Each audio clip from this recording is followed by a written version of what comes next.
Ukraine seized more than 730 units of Russian equipment. Such data were published by the Oryx researchers. They analyze open sources and collect data on the Russian invasion in Ukraine. These investigators take into account only those facts that are documented in photos or videos.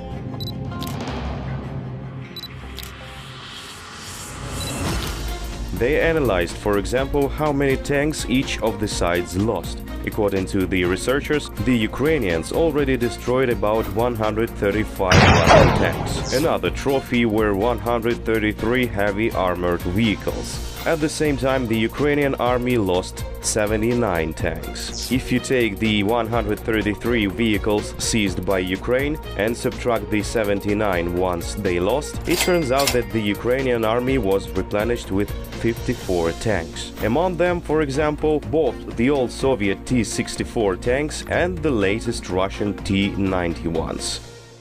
In this video you can see a combat vehicle T-80. It was captured by the Ukrainian military, received new insignia and already participates in the fights against the invaders.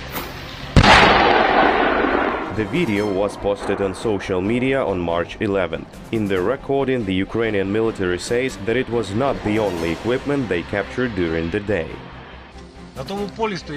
On that field, there were 2 tanks, 3 self-propelled howitzers, a heavy flamethrower system, 2 multi-purpose armored towing vehicles, 2 fuel trucks.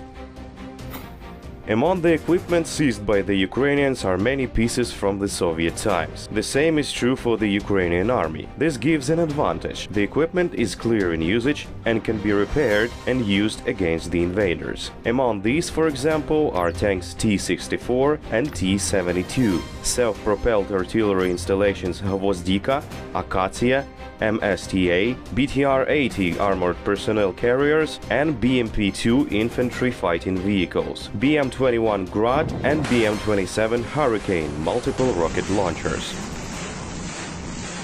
But there are also purely Russian weapons and equipment. Perhaps the most valuable, anti-aircraft missile systems Panzer C-1. One costs about $14 million. Same money would buy you 5 Russian T-90 tanks. Ukrainians are even encouraged to destroy and seize enemy equipment. For example, in early March, the mayor of Chernihiv, the city which was surrounded by Russians and shelled by heavy artillery and aircraft, personally promised a bounty on the invaders. Vladislav Atroshenko stated that he would pay $5,000 in hryvnia equivalent for each destroyed Russian armored personnel carrier, more than $6,500 for an infantry fighting vehicle, and more than $8,000 for a tank.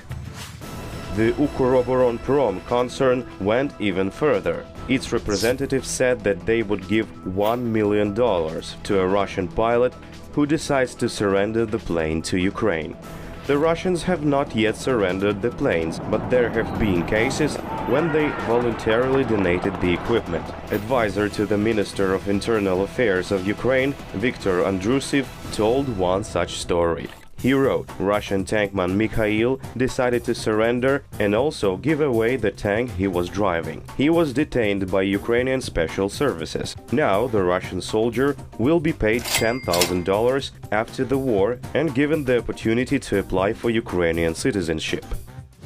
In total, according to the Oryx researchers, Russia already lost about 2,000 units of equipment in Ukraine. It is destroyed, abandoned and captured by Ukrainians. And this is only what was discovered in the photos and videos. At the same time, according to the General Staff of the Armed Forces of Ukraine, the Kremlin troops lost about 4,000 units of equipment in just 1 month of hostilities. Ребята, спасибо вам большое.